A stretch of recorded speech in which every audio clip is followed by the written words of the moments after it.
আমি তো গভর্নমেন্টের সাপোর্টই সব পুলিশ টুলিশ কথা কথা কইলাম তো ভাই বিপদে বইরা আসি একটা কি করবো, আমি তো দেশের বাইরে নামবো রাজীব ভাই যেন ফায়ার করে বিপরীতে দিচ্ছি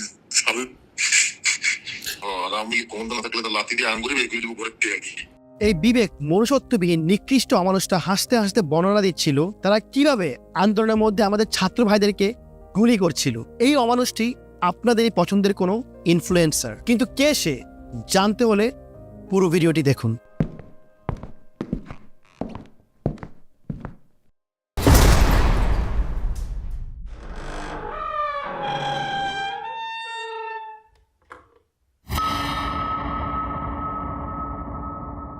What up nation, this is Destination back with another video. কেমন আছেন সবাই? আশা করি ভালো আছেন।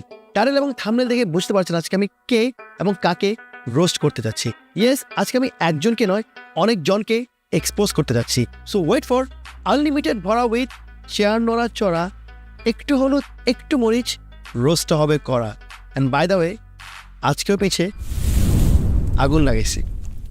স্বৈরাচার হাসিনার পতনের আন্দোলনের আগে আমাদের যুদ্ধ শুরু হয় কোটা বিরোধী আন্দোলনকে ঘিরে। কিন্তু দুঃখের বিষয় হচ্ছে শত শত ভাই বোনদের রক্তের বিনিময়ে এবং লক্ষ লক্ষ মানুষের সংগ্রামে দেশ স্বাধীন হলেও রয়ে গেল সেই কোটা, আর সেটা হলো বন্ধু কোটা। আর বন্ধু কোটায় আমাদের একমাত্র পার্টিসিপেন্ট হচ্ছে আয়মান সাদিক।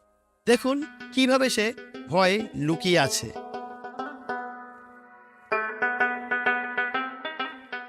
এরপর যখন জয় সুনিশ্চিত হলো তখনই সে সালমানের সাথে গিয়ে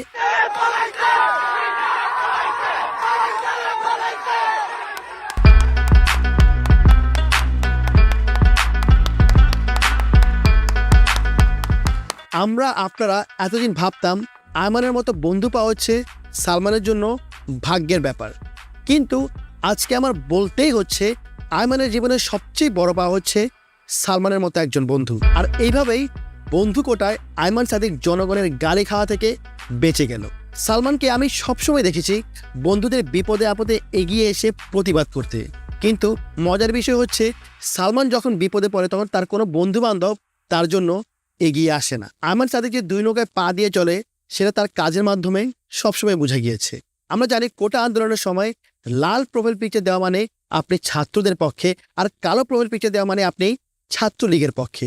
আর আমাদের আয়মান সাদিক দুটোই দিয়েছে তার দুই পেজ থেকে। তার পার্সোনাল পেজ থেকে সে দিয়েছে লাল, আর তার বিজনেস পেজ 10 মিনিট স্কুল থেকে সে দিয়েছে বাল, মানে বাংলাদেশ আওয়ামী লীগ। আয়মানের দুই নৌকায় পা দেওয়ার ট্রিকটা খুবই ভালো ছিল, মানে সব দিকে আয়মান ব্যালেন্স করে চলে। হাসিনা যদি আন্দোলনে জিতে যেত তাহলে সে 10 মিনিট স্কুলের প্রোফাইল পিকচার দেখিয়ে বলতো, এই যে দেখুন আমি আপনাদের সাপোর্টে ছিলাম, এখন আমাকে আবার কয়েক কোটি টাকা ডোনেশন দেন। আর যদি হাসিনা ক্ষমতায় না আসে তাহলে আয়মান ছাত্রদেরকে লাল প্রোফাইল পিকচার দেখিয়ে বলতো, এই যে দেখো আমি তোমাদের সাথেই ছিলাম, তোমাদের সাথে থাকার কারণে আমার কোটি কোটি টাকার স্বপ্ন পূরণ হলো না, এখন আসো তোমরা আমাকে কোর্স কিনে আবার কোটিপতি বানিয়ে দাও। মানে দুদিকেই আয়মান কোটিপতি, দুদিকেই আয়মান লাভবান। আয়মান ছাত্রদেরকে কোর্স বিক্রি করার আগে আমি আয়মানকে একটা কথা বলবো, আয়মান তোমার 10 মিনিট স্কুল নিয়ে আমার কাছে অনেক কমপ্লেন এসেছে, আমি তোমাকে বলবো তুমি তোমার কোর্সগুলো নিয়ে আর একটু সিরিয়াস হও, তাহলে তোমাকে নিয়ে আমার সিরিয়াস হতে হবে। হিপোক্রিসির একটা লিমিট আছে আয়মান। তুমি কিভাবে এরকম লুকিয়েছিলে কয়েকজন মানুষের আড়ালে, একটা গেটের আড়ালে? যখনই পুলিশরা ছাত্রদেরকে বেদম পিটিয়ে নিয়ে গিয়েছে তুমি রাস্তায় বের হয়ে পালাইছে চ্যান্ট করে শেখ হাসিনা যাওয়ার আনন্দ উদযাপন করছো। How not to be a hypocrite, এই নিয়ে তোমার একটা কোর্স বের করা উচিত 10 মিনিট স্কুলে। I will personally purchase it, because মাঝে মাঝে আমিও অনেক হিপোক্রেটিক বিহেভিয়ার করি। এই যেমন তোমাদের মতো অনেকজন আছে যাদেরকে ধরতে গিয়েও আমি ধরি না, যাদেরকে ধরতে গিয়েও আমি ভরি না, এটাও একটা পার্ট অফ হিপোক্রেসি। কিন্তু দুঃখের বিষয় আয়মানের স্বপ্নই থেকে গেল, কারণ হাসিনা পালিয়ে গেল দেশ থেকে। তাই আয়মান সাদিক আপাতত সালমানের মতো দেশপ্রেমিক বন্ধু আর লাল প্রোফাইল পিকচারের সাহায্যে এই দেশের মানুষকে আরও একবার বোকা বানালো। এদিকে সালমানের মতো বন্ধু না থাকে আরেকজন আশ্রয় নিয়েছে স্যাড এবং ইমোশনাল মিউজিকের। ভাইরে ভাই, কোটা যে কত প্রকার হয়। এইবার আসি মিউজিক কোটায়। আমি তো অপরাধী যে আমাকে প্রেশারাইজ রাখছে, কিন্তু আমার টেলিভিশন ঠিকই কাজ করে গেছে। কোন লেভেলের হিপোক্রিট হলে এমন সিচুয়েশনে মিউজিক লাগিয়ে কান্নাকাটি করে ভিডিও বানায়? তহিদ আফ্রিদি যে কিনা এখন আপনাদের সবার আলোচনার মধ্যমণি। সম্প্রতি ঘটে যে ওকে নিয়ে যত কাহিনী এবং এভিডেন্স দেখে এটাই প্রমাণ হয় যে আফ্রিদি একজন বিবেক এবং মনুষ্যত্ববিহীন মানুষ। আমার এই ভিডিওটা আপনারা পুরো দেখতে থাকুন, ওর মতো এমন আরও অনেক অমানুষের মুখোশ উন্মোচন হবে এই ভিডিওতে। এই অমানুষদের মধ্যে কেউ বেঁচে গিয়েছে অত্যন্ত সুনিপুণ অভিনয় করে, কেউ বেঁচে গিয়েছে বন্ধু কোটায়, কেউ বেঁচে গিয়েছে সময়ের সাথে রূপ বদলিয়ে, আবার কেউ বেঁচে গিয়েছে মিথ্যে বানানো গল্প দিয়ে। আমি আমার এই ভিডিওতে যতগুলি ইনফ্লুয়েন্সারদের নিয়ে কথা বলবো তার মধ্যে সবচেয়ে জঘন্যতম অভিনেতা হচ্ছে তহিদ আফ্রিদি, কারণ ওর অ্যাক্টিং বাকি ইনফ্লুয়েন্সারদের তুলনায় এতটাই ফেক অ্যাজ ওর মিউজিক লাগিয়ে করা ভিডিওটি দেখলেই বোঝা যায়। ও ভিডিওতে এসে বলছে আমার উপরের জায়গা থেকে প্রেশার এসেছে। আরে প্রেশার কি সালমানের ছিল না? প্রেশার কি যারা এতগুলো স্টুডেন্টস রাস্তায় ছিল ওদের ছিল না? প্রেশার কি ছিল না ওই সকল সমন্বয়কারীদের? ওই 6 সমন্বয়কারীকে যখন তৈরি কাকা হারুন কাকা ডিবি অফিসে নিয়ে যায়, ওরা ওখানে বসে কি প্রেশারে ছিল না? কিন্তু ঠিকই তারা ওই প্রেশার থেকে বের হয়ে আবার রাস্তায় নেমেছে, আবার আন্দোলন করেছে, আবার এই দেশটাকে স্বাধীন করেছে। তো এই প্রেশারের কথা যদি তুই বলিস, এটা হবে তোর একটা লেম এক্সকিউজ, যে এক্সকিউজ তোর অডিয়েন্স, তোর ফ্যান অ্যান্ড তোরই ভালোবাসার মানুষটাও অ্যাকসেপ্ট করতে পারেনি। আফ্রিদি, তোকে যখন আমি ফোন করে বলেছি আফ্রিদি তুই পোস্ট কেন করছিস না, তুই তখন বলেছিস ভাই আমার উপর প্রেশার দিচ্ছে। তুই আরেকটা কথা বলেছিস, তুই যদি ভিডিও করিস, তুই যদি কোনো কথা বলিস, তুই যদি কোনো পোস্ট দিস, তাহলে ওরা মাই টিভি বন্ধ করে দিবে। মাই টিভিতে 1500-2000 মানুষের জীবিকা তোর উপর নির্ভর করে, এই ভয় তুই কথা বলিস নি। কিন্তু আফ্রিদি, রাস্তায় 1500-2000 মানুষ মরছিল, আহত হচ্ছিল, ওরা একটাবার চাচ্ছিল তুই একটাবার বল যে আমি আছি তোমাদের সাথে, তুই তো সেটা করলি না। দুবাইতে বসে মানুষ রাস্তায় নেমে ওরা প্রটেস্ট করেছে, যেখানে কিনা দুবাইতে প্রটেস্ট করা ইলিগেল। ওরা প্রটেস্ট করার কারণে ওই 57 জন বাঙালি এখনও জেলে বন্দি। তুই কি দুবাইতে বসে একটা ফেসবুকে পোস্ট দিতে পারলি না? তুই কেন বারবার তোর প্রোফাইল পিকচার চেঞ্জ করছিলি? তুই কেন বারবার তোর পোস্ট দিয়ে ডিলিট করছিলি? এগুলো কি একটা কাপুরুষতা না আফ্রিদি? এবং ওই দিনের পর থেকে তোর প্রতি আমার যে রেসপেক্ট ভালোবাসা অনেকাংশে কমে গিয়েছে। তোকে আমি বলতে চাই আফ্রিদি, তোর কি একবারও বুক কাঁপলো না আবু সাইদের কথা মনে করে? তোর কি একবারও বুক কাঁপলো না ওই মুগ্ধর কথা মনে করে, যে কিনা পানি লাগবে বলে টিয়ার সেলের চোখের পানি মুছছিল, ব্যথায় আক্রান্ত হয়ে স্টিল মানুষকে পানি দিয়ে যাচ্ছিল, ও পানি দিয়ে মৃত্যুবরণ করেছে। তুই কি একটা পোস্ট দিয়ে যদি প্রেশারের কারণে থানায়ও যেতি, তুই কি মনে করিস না তুই একটা হিরো হয়ে যেতি? তুই আজকে একটা হিরো থেকে জিরো হয়ে গিয়েছিস, আর অন্যান্য মানুষ যারা কিনা জিরো ছিল এই আন্দোলনে ঢুকে তারা আজকে সবার কাছে হিরো হয়ে গিয়েছে। আফ্রিদি, তো তুই কখনো হিরো হওয়ার যোগ্যতা রাখিস না বলে আজকে মনে হয় তুই কথা বলতে পারিসনি। সত্যি বলতে তোকে আমি আরও বেশি রোস্ট করতে পারতাম যদি আমার কাছে একটা প্রমাণ আসতো যে তুই কোনো রকম ক্যাম্পেইনের সাথে জড়িত ছিলি। আমি প্রমিস করছি, এটা যদি আমি প্রমাণ পাই, আমি তোকে নিয়ে আরও একটা ভিডিও বানাবো। আমি জানি তোর যদি কিছু হয় 1500-2000 মানুষের সমস্যা হবে, যেটা তুই বারবার বলিস। কিন্তু 1500-2000 মানুষ যারা এখন কবরে আছে, যারা এখন মরে আছে, তাদের সমস্যার কথা ভেবে, তাদের কথা ভেবে আমি তোকে রোস্ট করবো। যাওয়ার পথে আমি আমার চাচুর সাথে দেখা করে যাচ্ছি। সে হচ্ছে আমাদের কলিজার টুকরার আমার চাচা হারুন কাকা। ডিবি হারুনকে নিয়ে বলতে হলে আমাকে আরেকটি আলাদা ভিডিও বানাতে হবে। এই ডিবি হারুনকে তুই কাকা কাকা বলছিস, তুই কি জানিস ওর হিস্ট্রি কী ছিল? তুই কি জানিস ও কত বড় একটা মার্ডারার? সে কতজনকে মেরেছে, কতজনকে গুম করেছে, কত জঘন্য জঘন্য কাজ করেছে? তুই কিভাবে ওর সাথে ভিডিও করতে পারলি? আবার আমি শুনেছি তুই নাকি বলেছিস যে ওর ভিডিও ডিলিট করতে। কোন ভিডিও ডিলিট করতে বলেছিস? তোর সাথে ওর ভিডিও নাকি ওর টুনটুনির ভিডিও? এটা একটু ক্লিয়ার করিস। আফ্রিদি, তোর উচিত ছিল রাফসানের কাছ থেকে শেখা। রাফসান শুধু ডিবি হারুন নয়, আরও বড় বড় অনেকের সাথে কানেকশন রেখেছে, কিন্তু কখনো দেখায়নি।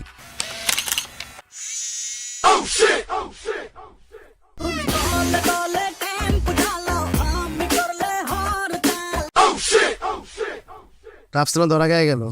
রাফসান, এডিটারে একটু ভালো করে পয়সা টয়সা দিবি। কয়েকদিন আগে তোর একটা ভিডিও ভাইরাল হলো যে তুই সিগারেট খাইতেছিস, ওইটাও ভাইরাল হয়ে গেলো। মানে তোর এডিটার কি মানে তোকে আসলে ভালোবাসে নাকি তোর রোস্ট করে এডিট করে? আমি বুঝি না। কি হচ্ছে যে প্রমাণ যে তলে তলে টেম্পু সবাই চালায়, কিন্তু দোষ হয় 2-1 জনের। আমার উদ্দেশ্য হচ্ছে এই টেম্পু চালক যারা শেষে এসে প্রশংসা ভেসে যাচ্ছে তাদের মুখোশ উন্মোচন করা। আর এই মুখোশধারী একজন হচ্ছে আমাদের সবার প্রিয় ঋণ খেলাবি খেতাবপ্রাপ্ত রাফসানদা ছোট ভাই। এই রাফসানের মতো ছেলেরা কেন আবু সাইদের মতো রাস্তায় গিয়ে আন্দোলন করে না, সেটার একটা উদাহরণ আমি আপনাদেরকে দেখাচ্ছি। তন্ময়, ওর সাথে আমার একটা ছবি তুলো তো। এই ছবির তুমি একটা কপি নিবা, সাথে ক্যারি করবা, রেস্টুরেন্টে যখন ঢুকতে না দিবে তুমি এই ছবিটা তাদেরকে দেখাবা, তুমি আস্তে আস্তে তাকে বলবা যদি আপনি জানেন কার সাথে আমার পরিচয় আছে, না জানলে আপনার গ্যাস লাইনও কাটা যাবে, বিদ্যুতের লাইন কাটা যাবে। বিদ্যুৎ ও জ্বালানি প্রতিমন্ত্রী বিপু রাফসানকে কি পাওয়ারটা দিয়েছে দেখেছেন? এদের ফেপকে কাজে লাগিয়ে দেশের সরকার এবং আইনের কাছ থেকে সাহায্য নিয়ে যা ইচ্ছা তা করে বেড়াতে পারছে, কিন্তু একজন সাধারণ মানুষ তো তা পারবে না। তারা রাফসানের মতো মানুষের কিভাবে বুঝবে একজন খেটে খাওয়া সাধারণ মানুষের জীবনের তাগিদে কি পরিমাণ কষ্ট সহ্য করতে হয়? রাফসানের মতো মানুষের কিভাবে বুঝবে অধিকার এবং বাক স্বাধীনতার সংজ্ঞা? তাই ওরা রাস্তায় নামে না, নামে তখনই যখন জয় হয় সুনিশ্চিত। আপনারা হ্যাঁ ঠিক আছে, হ্যাঁ সবার কাটাইতে পারি নাই। রাফসান ইভেন এই বিপুর নির্বাচন প্রচারণা পর্যন্ত করেছে ওই নৌকাতে বসে, যেই নৌকায় সে হারুনের অবৈধ টাকা দিয়ে কেনা প্রেসিডেন্ট রিসোর্টের প্রমোশন করেছে। রাফসানের নৌকার প্রতি যে লয়্যালটি, সেটা সালমান এফ রহমানের নৌকার প্রতি লয়্যালটি থেকে কোনো অংশে কম নয়। এই বিদ্যুৎ মন্ত্রী বিপু যে কি পরিমাণ করাপ্টেড তা সবারই জানা। এই করাপ্টেড মন্ত্রীকে রাফসান প্রমোট করে যায় অবিরত। আবার এই রাফসানই ডিক্টেটর হাসিনার সামনে তার প্রশংসা করছিল। আমি শুনেছিলাম আপনি অনেক ভালো মরক পোলাও রান্না করেন। আপনার কাছে আপনার বেস্ট আইটেম কোনটা? আর আমি কি রিভিউ করতে পারবো এটা? If possible? হাসিনার হাতে রান্না করা বিরিয়ানি রিভিউ করতে চাচ্ছিল। ইভেন হাসিনাকে টাইমস ম্যাগাজিনের সবচেয়ে পাওয়ারফুল উইমেন বলা হয়েছে, এটাও সে জনসম্মুখে প্রচার করছিল। Times Magazine, you're one of the most powerful people. আমার রাফসানের কাছে একটা প্রশ্ন, তুমি কি শুধু হাসিনাকে নিয়ে কেউ ভালো কথা বললেই চোখ খুলে রাখো আর বাকি সময় তোমার চোখ অন্ধ থাকে? চোখ থাকিতে অন্ধ, এই উক্তিটা মনে হয় তোমার সাথে ভালোভাবে যায়। আর তুমিই বলো bringing justice to you guys, এইটাই তোমার জাস্টিস, যেখানে কিনা তুমি এসব অরাজকতা দেখিয়ে থাকো, প্রমোট করে থাকো। ডিক্টেটর হাসিনাকে তুমি বলো সবচেয়ে powerful women. Is this what you call justice? Is this justice you are bringing to your nation, Rafsan? And this is Rafsan the Chota Bhai, bringing justice. Wow, justice. তুমি শুধু টাইমস ম্যাগাজিনে হাসিনাকে যে পাওয়ারফুল উইমেন বলেছে সেটাই দেখেছো, কিন্তু ওকে যে international media কতবার ডিক্টেটর বলেছে, ওর রেজিমকে যে কতবার অটোক্রেটিক বলেছে সেটা তুমি দেখোনি রাফসান। এখন আবার এটা বলো না যে কীভাবে আমি প্রাইম মিনিস্টারকে ওনারই সামনে ডিক্টেটর বলবো। তোমাকে কেউ ডিক্টেটর বলতে বলেনি রাফসান, কিন্তু তুমি যেভাবে ওদিন তেল দিচ্ছিলে, ওই তেল যদি আমরা ইউএসএতে আনি তাহলে আমাদের মিডল ইস্টার্ন কান্ট্রিতে আর যুদ্ধ করতে হবে না। এই তেল দিয়েই আমরা ইউএসএ 20 থেকে 25 বছর চলতে পারবো। তুমি এটাও বলতে পারো যে তোমাকে জোর করে এখানে নিয়ে গিয়েছে, তুমি ভয় পেয়েছো, যেটা কিনা তোমাদের সব ইনফ্লুয়েন্সারদের এখন একটা কমন ডায়লগ।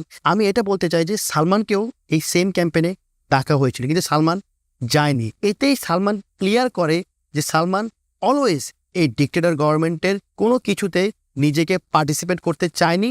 সে কোনোভাবে এদের সাপোর্ট করেনি এবং সে কোনোভাবে এদের সাথে দাঁড়ায়নি। তো তুমি যদি আর কোনোদিন বলো যে bringing justice two your nation, আমার মতে তোমার আগে উচিত এই যেই ফ্রেজটা এটা কমপ্লিটলি রিড করে জানা, তারপর বলা। তুমি এটা আর কখনো বলো না bringing justice two your nation, কারণ তুমি এই নেশনকে জাস্টিস দিচ্ছ না, দিচ্ছ করাপশন, পভার্টি অ্যান্ড হিউমিলিয়েশন। তুমি রাফসান কতগুলো মানুষের যে জীবন নষ্ট করেছো, কতগুলো রেস্টুরেন্ট যে তুমি বন্ধ করেছো, তাদের ইনকাম সোর্স তুমি কমিয়েছো, তার কোনো ধারণা নেই। তুমি ইচ্ছা করে করে রেস্টুরেন্টগুলোতে গিয়ে ব্যাড রিভিউ করো যাতে তোমার ভিউজ আসে, কিন্তু ওই একটা ব্যাড রিভিউর কারণে ওই রেস্টুরেন্টের আন্ডারে কয়শো মানুষ যে কাজ করে, ওদের জীবিকার যে কতটা ক্ষতি হয়, তুমি রাফসান তার দায়ভার কখনো নাওনি। উল্টা তুমি আবার কান্নাকাটি করো, ভিডিও বানাও যে তোমাকে কেন একজনের পার্সোনাল রেস্টুরেন্টে ঢুকে ভিডিও করতে দেয় না। ওই রেস্টুরেন্টকে তোমার বাপের, কেন তোমাকে ওই রেস্টুরেন্টে ঢুকতে দিবে? এটা আমার পার্সোনাল রেস্টুরেন্ট, প্রাইভেট রেস্টুরেন্ট। এখানে যদি আমি বলি তুমি ভিডিও করতে পারবে না, তুমি পারবে না। It is a law. If you don't know that law, you should learn it. তো তুমি কেন এসব ভিডিও বানাও? তুমি কেন এতগুলো মানুষের অ্যাগেনস্টে দাঁড়িয়ে, এতগুলো রেস্টুরেন্টের অ্যাগেনস্টে দাঁড়িয়ে এতগুলো বিজনেসকে তুমি বন্ধ করার পায়তারা করেছো? যেখানে মানুষ জবের জন্য মরছে, যেখানে মানুষ একটু রুজি রুটির জন্য মরছে, যেখানে মানুষ কাজ করতে পারছে না, সেখানে তুমি মানুষের ইনকাম সোর্স বন্ধ করছো। এক একটা রেস্টুরেন্টে কয়টা মানুষ কাজ করে তোমার কি কোনো ধারণা আছে রাফসান? এই যে তুমি রেস্টুরেন্টগুলো যে ব্যাড রিভিউ দিচ্ছ, এই রেস্টুরেন্টগুলোতে গিয়ে তুমি ওদেরকে রোস্ট করছো, তুমি জানো ওই রেস্টুরেন্টে কতটা ইফেক্ট করছে? ওই রেস্টুরেন্ট যদি বন্ধ হয় কতজনের কাজের ক্ষতি হবে? তুমি কি সেটা জানো রাফসান? তোমার উচিত আরও স্টাডি করে কন্টেন্ট মেক করা রাফসান। তোমার উচিত বাংলাদেশকে আরও ভালোভাবে বুঝা রাফসান। আমাদের দেশে মানুষ খুবই কষ্টে আছে, আর সেখানে তুমি রাফসান ভিডিও করে করে মানুষের জব কেড়ে নিচ্ছিলা। তুমি অ্যান্টাই কোটা ছিলা, অ্যান্টাই জব ছিলা, anti-humanity ছিলা। So never say bringing justice to you guys. You always brought injustice. তুমি পাওয়ার লোভে এতটাই পাগল হয়ে গিয়েছো রাফসান যে তুমি এসব মন্ত্রী মিনিস্টারের প্রমোশন করা, এসব প্রধানমন্ত্রী ক্যাম্পেইনে যাওয়া, এগুলোকে একটা অ্যাচিভমেন্ট ভাবা শুরু করে দিয়েছিলে। কিন্তু এই অ্যাচিভমেন্টগুলো আজকে তোমার জীবনে কলঙ্ক হয়ে দাঁড়িয়েছে রাফসান। এই ইনফ্লুয়েন্সাররা যে ডিক্টেটর হাসিনার সাথে দেখা করে একটা অ্যাচিভমেন্ট মনে করে, সেটা আপনারা বুঝতে পারবেন এই দালালি ভিডিওটি দেখে। আমি সোশ্যাল মিডিয়াতে দেখছি কিছু কিছু মানুষের post, just because we mate the honourable prime minister, ওদের গা জ্বলতেছে। কেন তোমাদের গা জ্বলতেছে? তোমরা একদিন মিট করতে পারবা, don't worry, just a matter of time man, you just have to believe in yourself. এই রাকিনা আফসার হাসিনার সাথে দেখা করে এসে একটা ভিডিও বানায় এবং সেই ভিডিওতে সে মানুষকে বলে জেলাস ফিল না করতে। আবার সে সবাইকে মোটিভেট করছে এই বলে নিজের উপর বিশ্বাস রাখো, তুমি একদিন পারবে শেখ হাসিনার সামনে গিয়ে দাঁড়াতে, দালালির তেল মারতে। সরকারের এমন কোনো ক্যাম্পেইন নাই যেটা তুই মিস করেছিস রাকিন। যেখানেই ডেকেছে সেখানেই তুই গিয়েছিস। রাফসানকে বিপু যখন পাওয়ার দিল, তুই তখন এমনভাবে হাত তেলে দিলি মনে হয় পাওয়ারটা তোকে দিয়েছে। রেস্টুরেন্টে যখন ঢুকতে না দিবে তুমি ছবিটা তাদেরকে দেখাবা।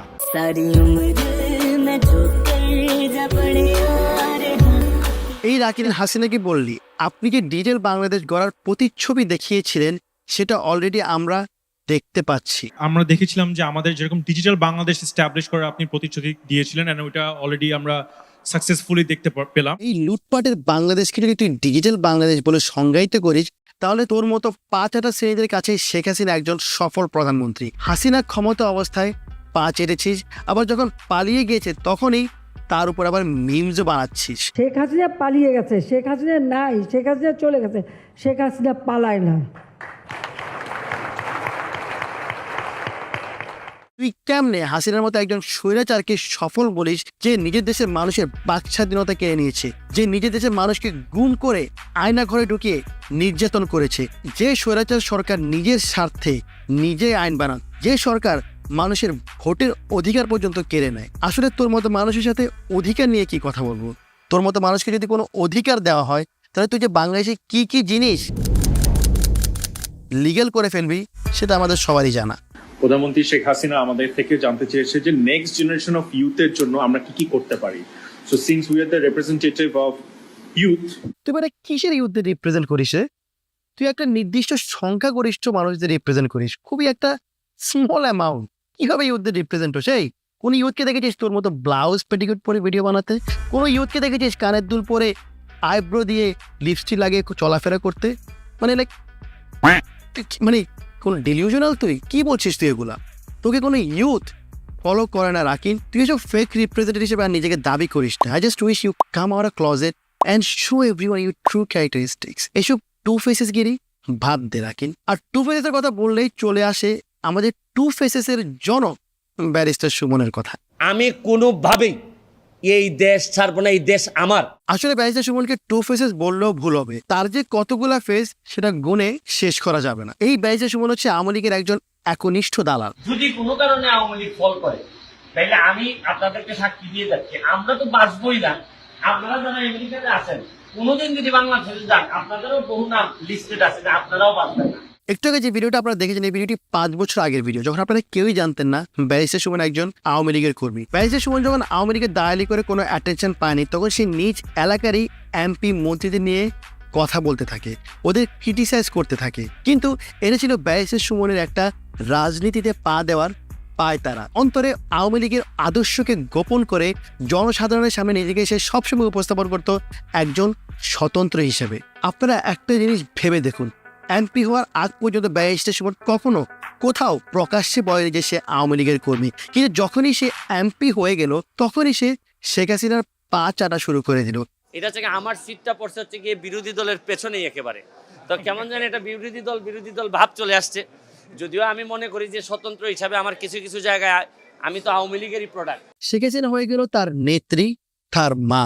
শেখ হাসিনার সাথে দেখা হয়েছে, দেখা হওয়ার পর আমি পা দিলে ওনার সালাম করছি, নেত্রী আপনারা শুধু সালাম করার জন্য আমার 2 লাখ ভোট পাইতে হয়েছে, আমার দোয়া করে দিছে। আশা করি এই দোয়া নিয়ে ওনার সাহায্য উনি যতটুকু করবে তাতেই আমি কৃতজ্ঞ। আওয়ামী লীগ গত 15 বছর ধরে একটা জিনিস বলে যাচ্ছে, এবং সেটা হচ্ছে ওদের বিরুদ্ধে যারাই কথা বলে তাদেরকে জঙ্গি বানিয়ে দেওয়া, জামাত শিবির বানিয়ে দেওয়া। এবং এই ব্যারিস্টার সুমনও সেটার ব্যতিক্রম করেনি। এর মধ্যে ঢুকে গেল হচ্ছে গিয়ে জঙ্গিরা। এই ছাত্ররা তো আর আন্দোলনে ছিল না, আর জঙ্গিরা ঢুকে গেল। ছাত্ররা যখন রাস্তায় জীবন দিচ্ছে তখন ব্যারিস্টার সুমন ছাত্রদেরকে বলে তোমরা বাসায় ফিরে যাও, যা চেয়েছো তার থেকেও বেশি পেয়েছো। আমি বাচ্চাদের যারা আছে তাদেরকে বলবো তোমরা বাড়ি ফিরে যাও, তোমরা যা চাইছিলা তার চেয়ে বেশি তোমরা পাইছো। কিন্তু আমার প্রশ্ন, যা চেয়েছে তার থেকে বেশি কি পেয়েছে ছাত্ররা? তারা তো একটা বুলেটও চায়নি, কিন্তু পেয়েছে শত শত। আপনি যে বাসায় যেতে বলেছেন, তারা কিভাবে তাদের ভাইয়ের লাশ রাস্তায় রেখে বাসায় ফিরে যাবে? ও কিভাবে ছাত্রলীগকে সাধারণ ছাত্রছাত্রীদের বিপক্ষে লেলিয়ে দিচ্ছে? এই ভিডিওটা দেখলে আপনারা বুঝতে পারবেন। আমরা বঙ্গবন্ধু কন্যারে এই ক্রাইসিস মোমেন্টে বাঁচানোর জন্য যে যার জায়গা থেকে আওয়ামী লীগ সম্পর্কে এদের ধারণা আছে কিনা জানি না। আমি মনে করি আমাদের শহীদের রক্ত তো এই ব্যারিস্টার সুমনের হাতেও আছে। ব্যারিস্টার সুমনও একজন খুনি। নতুন সরকার গঠন হওয়ার পর আপনারা দেখেছেন আমাদের দেশের বিচার বিভাগ কতটা করাপ্টেড, কিন্তু এই সুমন নিজে একটা ব্যারিস্টার হয়েও এই বিচার বিভাগের বিপক্ষে কখনো কথা বলেনি। কোন লেভেলের লয়াল দালাল একবার চিন্তা করুন। আমি আপনাদেরকে গ্যারান্টি দিয়ে বলতে পারি এই ব্যারিস্টার সুমন আবারও আসতে পারে আপনাদের মাঝে। তখন সে মেবি কথা বলবে আওয়ামী লীগের বিরুদ্ধে, তার নেত্রীর বিরুদ্ধে, তার মায়ের বিরুদ্ধে। এই জন্য এই ধরনের মানুষকে আমি বলি ফাদার অফ টু ফেসেস, আর আপনারা বলেন ডেসপিকেবল মাদারচোদ। আর তাসিফ বলে সুমন ভাই হচ্ছে আমার ভাই। তোমার ভাই এখন কোথায়? ভাই তো কোথাও নাই। নাও লেটস টক অ্যাবাউট তাসিফের আরেকটা ভাই সোলাইমান সুকুন। আর এই সোলাইমান সুকুনের কাছ থেকে তাসিফ নিয়েছিল 3 লাখ টাকা ছাত্রদের বিরুদ্ধে ক্যাম্পেইন করার জন্য।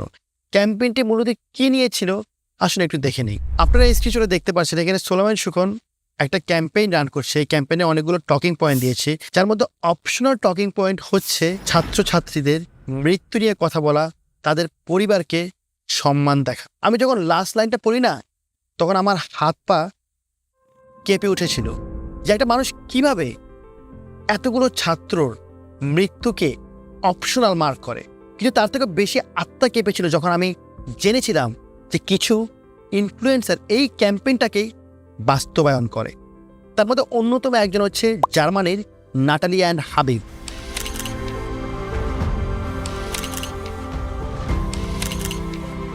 এই স্ক্রিনশটটা দেখলে আপনি স্ক্রিনে বুঝতে পারবেন যে সোলাইমান সুকুনের যে স্ক্রিনশটটা ছিল সেটা জার্মানির নাটালি অ্যান্ড হাবিবের স্ক্রিনশটের সাথে কতটুকু সামঞ্জস্য রক্ষা করছে। ঠিক যেমন সোলাইমান সুকুন ওর ক্যাম্পেইনে বলেছিল কয়েকটি টকিং পয়েন্ট, নাটালি আর হাবিব সেই টকিং পয়েন্ট নিয়ে কথাগুলো বলেছে এবং অপশনাল হিসেবে ছাত্রদের মৃত্যু নিয়ে কথা বলেছে। কিভাবে স্টুডেন্টদের রক্ত মাখা টাকা নিয়ে এই দালাল হাবিব ক্যাম্পেইনটি বাস্তবায়ন করেছে আপনারা কি বুঝতে পারছেন? এই ক্যাম্পেইন দেওয়ার কিছুক্ষণ পরেই এই অনেক গালি খায়। গালিগুলো খেয়ে হাবিব পোস্টটি ডিলিট করে দেয় এবং ডিলিট করে সে বলে এটা নাকি তার অ্যাডমিন দিয়েছে। একটা মিথ্যা কথা বললে অনেক মিথ্যা কথা মানে অনেক এসব নাটক অনেক আগে আমরা জানি প্রিয়। নাটক কম করো প্রিয়। যদিও হাবিব অ্যাডমিনের দোহাই দিয়ে বেঁচে গিয়েছে, কিন্তু বাঁচতে পারে বাংলাদেশের এক টিকটকার এবং সে হয়েছে এই ক্যাম্পেইনের বলির পাঠা। লাস্ট কয়েকদিনে আমাদের দেশের বিভিন্ন জায়গায় আমাদের অনেক সম্পদ নষ্ট হয়েছে, আরো 1 বছর লাগবে। এই ক্ষতি আমাদেরই ক্ষতি। আর আমি দেখেছি যেসব জায়গায় আমার যেতে জাস্ট 15 মিনিট সময় লাগতো, এখন জ্যামের কারণে আমার 2 ঘন্টারও বেশি সময় লাগছে। The next day. পাতি নিয়ে আসছে ওরা, মামাজি বড় বড় চাপাতি নিয়ে গিয়ে ভাঙতেছে, আমার পুরো বাসা ভেঙে দিয়েছে। এই টিকটকারটার নাম প্রীতি। প্রীতির ভিডিওটা দেখে মনে হচ্ছিল the situation was pretty bad. 2000 years later. Tahmina Chowdhury প্রীতি নামে আমি যে কথাটা বলছিলাম লাইভে এসে, তো ও বলছিলাম যে ও টাকা নিচ্ছে, টাকা নেওয়ার পরে এই ভিডিওটা করছে। আসলে এই জিনিসটা একটু রং, কারণ আমি ওই ভিডিওতে বলে ফেলছিলাম। আর ওই টাকা সে নেয় নাই, তার বাবা একটা পলিটিক্যাল লিডার ছিল, দ্যাটস ওয়াই ওই হিসাবে ওর বাসায় হামলাটা হয়েছে।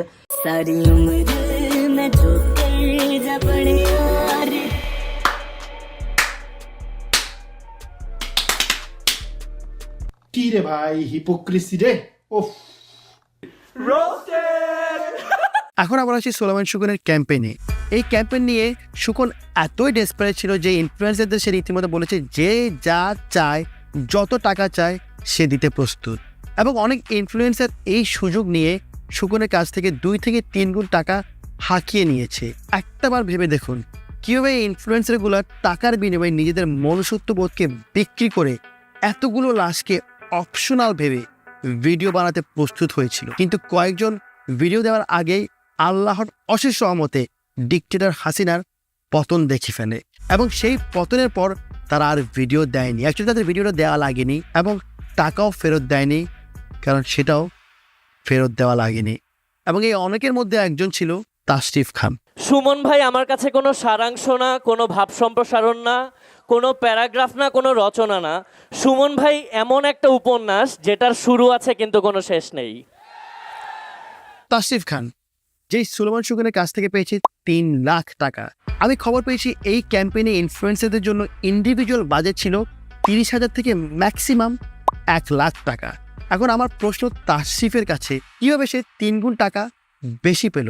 তাহলে কি আমরা ওই পয়েন্টেই যাচ্ছি না যেখানে আমি বলেছিলাম যে সুলেমান সুগন এতটাই ডেসপারেট ছিল যে ইনফ্লুয়েন্সারদের সে বলেছে যত গুণ টাকা লাগবে সে দিবে, এবং সেই সুবাদেই তাশরিফ এই 3 গুণ টাকা নিয়েছে। এবং তাশরিফের এই 3 গুণ টাকাটা এটাই প্রমাণ করে। আমার মনে হয় তাশরিফ কোনোভাবে জানতে পেরেছে আমি ওর এই টাকা নেওয়ার ব্যাপারটা জেনে গিয়েছি, তাই নিজের দোষ ঢাকতে সে একটা ইমোশনাল স্ক্রিপ্ট বানিয়ে ফেসবুকে পোস্ট দেয়। আমি জাস্ট আমার মনের কয়েকটা কথা শেয়ার করতে চাই আপনাদের সঙ্গে। কিন্তু তাশরিফ, তোমার গানের লিরিক যতটাই না ভালো, তোমার স্ক্রিপ্ট ততটাই জঘন্য। যাক, আমি বাংলাদেশের জনগণকে একটা কথা বলবো যে আপনি একটু মিলিয়ে নেন। দেখেন যে তাশরিফের এই ফেক পোস্টটা দেওয়া উচিত ছিল স্বৈরাচার সরকার পতনের 2-1 দিন পরে, কিন্তু সেই ফেক স্ক্রিপ্ট দিয়ে বানানো পোস্টটা কেন এসেছে আমার লাস্ট ভিডিও বানানোর 2-1 দিন পরে, যে ভিডিওতে আমি আবার অ্যানাউন্সও করেছি যে আমি সকল ইনফ্লুয়েন্সারদেরকে রোস্ট করব। ব্যাপারটা একটু ফিশি না? তাশরিফ এই পোস্টে বলেছে যে তাশরিফকে ভয় দেখিয়ে একদল 3 লাখ টাকা দিয়েছে, কিন্তু আমরা সবাই জানি ভয় দেখিয়ে অনেকে টাকা নিয়ে থাকে। যেমন ধরেন ছিনতাইকারী, ডাকাত, চাঁদাবাজ এবং মোর স্পেসিফিক্যালি ছাত্রলীগ। কিন্তু তাশরিফের এই ফেক স্ক্রিপ্টের মধ্যে আমরা জানতে পারলাম first time in the history কেউ ভয় দেখিয়ে টাকা দিয়েছে, টাকা নেয়নি।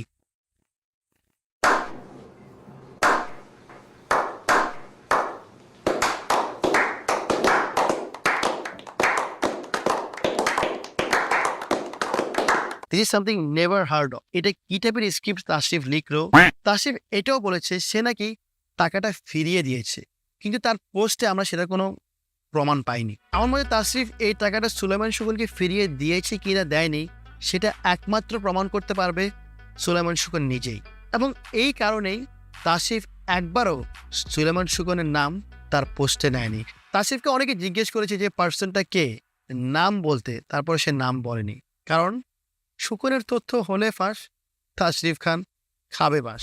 এখন যদি তাশরিফ আমাদের এই কথার কাউন্টার দেয় যে সুলেমান সুগন টাকা পেয়েও যদি বলে পায়নি কিংবা কখনো কোনো স্টেটমেন্ট না দেয়, তাহলে কি আমরা ধরে নিব যে আসলেই টাকা ব্যাক দেওয়া হয়নি? উত্তর হবে হ্যাঁ, আমরা সেটাই ধরে নিব। সো এইটি থেকে বাঁচার একটি উপায় আমি তাশরিফকে দিতে পারি, এবং তা হলো এই 3 লাখ টাকাটা মিনিমাম 3 জন শহীদ পরিবারকে সমানভাবে বন্টন করে দিতে। আমি আপনাদেরকে জিজ্ঞেস করব কোন 3 জন শহীদ পরিবারকে এই টাকাটা বন্টন করা যায়, কমেন্ট করুন। এবং তাশরিফকে আমি বলবো তুমি অবশ্যই শহীদদের টাকা বন্টন করে সেটার প্রমাণ ফেসবুকে পোস্ট করবে, যেটা তুমি বন্যার জন্য বিকাশের মাধ্যমে কোটি কোটি টাকা নিয়ে কখনো প্রমাণ করনি। বিকাশ নিয়ে কথা বলতে একটা প্রসঙ্গ অবশ্যই চলে আসে, সেটা হচ্ছে সরকার যখনই পাবলিক ফান্ডিং রেইজ বন্ধ করে দেয়, জনগণ থেকে টাকা তোলা বন্ধ করে দেয়, তখনই কি দেশের বন্যা হওয়া বন্ধ হয়ে যায়, সকল দুর্যোগ দূর হয়ে যায়? সব কথা শেষ করতে হলো তাশরিফকে আমি জিজ্ঞেস করতে চাই, আমি মানলাম তুমি ভয় পেয়ে টাকা নিয়েছো, আমি মানলাম তুমি ভয় পেয়ে সুকনের ক্যাম্পেইন করতে চেয়েছো, কিন্তু আমি এটা মানতে পারছি না কয়েক মাস আগে তুমি যখন স্যুট বুট পরে শেখ হাসিনার জন্য হাসি খুশিভাবে ক্যাম্পেইন করছিলে, তখন তো তোমার মুখ দেখে একটুও কোনো ভয়ের ছাপ দেখা যায়নি। তোমার হাস্যোজ্জ্বল মুখ দেখে মনে হচ্ছিল এই যেন এক বিশাল অ্যাচিভমেন্ট। তোমার এই অ্যাচিভমেন্টকে জানাই জনগণ ধিক্কার, আর তোমার এই 3 লাখ টাকার পিছে আছে শত লাশের চিৎকার। সেই লাশের চিৎকার শুনে হাসছিল এক বিবেকহীন অমানুষ। আমি তো গভর্নমেন্টের সাপোর্টে সব পুলিশ কথা কইলাম তো ভাই বিপদে বইরা আছি একটা কি করবো, আমি তো দেশের বাইরে নাম রাজীব ভাই যেন ফায়ার করে বিপরীতে দিচ্ছি সালেন। আর আমি ক্ষমতা না থাকলে তো লাথি দিয়ে আঙ্গুরে বের করে দেবো ঘরের থেকে। আরএস ফাহিম চৌধুরী। প্রথমে যে ভয়েস রেকর্ডটা আপনারা শুনেছেন সেটা তারই ভয়েস রেকর্ড ছিল। আমার এই ভিডিও সবচেয়ে বড় অমানুষ, সবচেয়ে বড় মনুষ্যত্বহীন একটা নরপশু, যার নাম হচ্ছে আরএস ফাহিম। সে তার বড় ভাই মোহাম্মদপুরের সবচেয়ে বড় সন্ত্রাসী রাজীবের কথাই বলেছিল এই কল রেকর্ডটাতে। এই রাজীব একজন জেল খাটা বিশেষ সন্ত্রাসী। ওয়ার্ড কাউন্সিলর তারিকুজ্জামান রাজীবের বিরুদ্ধে ভূমি দখল, চাঁদাবাজি ও তারিকুজ্জামান রাজীবকে অস্ত্র ও মাদক মামলায়। কাউন্সিলর তারিকুজ্জামান ওরফে রাজীব ছিলেন টং দোকানদার, এখন হয়ে গেছেন কয়েকশো কোটি টাকার মালিক। মোহাম্মদপুরের যত ক্রিমিনাল অ্যাক্টিভিটিস হয় সব এই রাজীবের নেতৃত্বে হয়, আর এই রাজীবকে ব্যবহার করে আরএস ফাহিম তার ক্ষমতার অপব্যবহার করে বেড়ায় প্রতিনিয়ত। ঠিক যেমন রাফসানকে বিদ্যুৎ মন্ত্রী বিপু ক্ষমতা দিয়েছিল, একইভাবে ফাহিমকে এই সন্ত্রাসী রাজীব ক্ষমতা দিয়েছে। আর এই ক্ষমতার অপব্যবহার করে আরএস ফাহিম মোহাম্মদপুরে একটা ত্রাস সৃষ্টি করে, এমনকি অবৈধভাবে সিটি কর্পোরেশনের স্টিকার তার গাড়িতে লাগিয়ে দাপট দেখিয়ে বেড়ায়। আরএস ফাহিমের গাড়িতে কিভাবে, কোন যুক্তিতে সিটি কর্পোরেশনের স্টিকার থাকতো, তার কাছে আমার এই প্রশ্ন। আমার কাছে এই কম্পিউটার আছে যে আরএস ফাহিম এই সিটি কর্পোরেশনের স্টিকার দেখে টোল দিত না এবং রাস্তাঘাটে শোডাউন করে বেড়াতো। বাংলাদেশের জামের অনেকগুলো কারণের মধ্যে অন্যতম একটি কারণ হচ্ছে আরএস ফাহিম। তার এই আননেসেসারি শোডাউনের কারণে কিছুদিন আগে তারই টিমের একজন ছেলে প্রাণও হারিয়েছে। আরএস ফাহিম তার নিজের ভিডিওকে একটা তাজালাশের থেকে বেশি গুরুত্বপূর্ণ ভাবে। সেটার প্রমাণ হয় রিস্ক জেনেও রাতের বেলায় ওই ছেলেকে গাড়ির সানরুফ দিয়ে মাথা বের করে তার শোডাউনের ভিডিও করানো। সে জানতো এটা কতটা রিস্কি, কতটা ঝুঁকিপূর্ণ, তারপরে সে ওই ছেলেটাকে দিয়ে ওই ভিডিও করায় রাতের বেলা শোডাউন।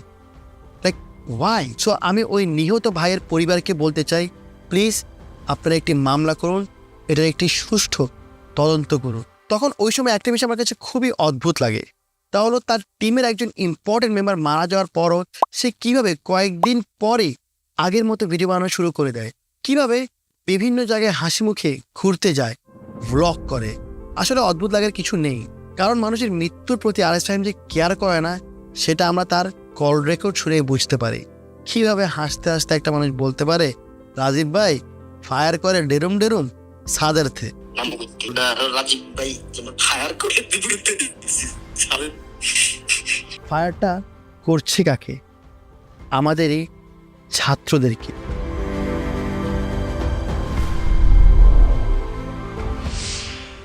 এই ইমেলটা যখন আমি পাই তখন আমি বিশ্বাস করতে পারিনি। এই ইমেলটা আপনারা পড়ে দেখতে পারেন, এখানে স্পষ্ট লেখা আছে আরএস ফাহিমেরই একজন নেইবার, সে নিজে দেখেছে আরএস ফাহিম নিজেও ছাত্রলীগদের সাথে এই সকল হত্যাকাণ্ডের সাথে জড়িত ছিল, কিন্তু আমি বিশ্বাস করতে পারিনি। কারণ অনেক ইনফ্লুয়েন্সারই এরকম, অনেক হেটার্স থাকে, অনেক ইনফ্লুয়েন্সারদেরকে নিয়ে এসব আজে বাজে কথা হয়, কিন্তু যখনই আমি এই ভয়েস রেকর্ডটা শুনতে পাই তখনই আমার সামনে সবই ক্লিয়ার হয়ে যায়। তখনই আমি বুঝতে পারি যে আরএস ফাহিম সে একজন মানুষের রূপে ছাত্রলীগ, আর ছাত্রলীগকে আমরা জানি একটি পশু হিসাবে এবং আমাদের শত শত ছাত্র ভাইদের খুনি হিসেবে। অ্যান্ড এই আরএস ফাহিমই গর্বের সাথে এই ছাত্রলীগের নাম তার প্রোফাইলে বায়োতে দিয়ে রাখতো, তার অ্যাবাউটে সে দিয়ে রাখতো সে একজন ছাত্রলীগ কর্মী। এই কল রেকর্ডের পর আরএস ফাহিম যদি কোনো এক্সপ্লেনেশন নিয়ে আসে, নিজের দোষ ঢাকার চেষ্টা করে, লাইভ করে, কিংবা কোনো ইনফ্লুয়েন্সারের পা ধরে একটা রেকর্ড বানিয়ে, কল রেকর্ড বানিয়ে তাকে আবার পজিটিভ করতে চায়, কিংবা কোনো কাউন্টার অ্যাটাক দিতে চায়, তাহলে আমি বলবো এটি হবে সম্পূর্ণ যুক্তি এবং ভিত্তিহীন। আমি এখন আরএস ফাহিমকে একটা কথা বলতে চাই, ভাই তুই আসলে কেমনে করতে পারলি?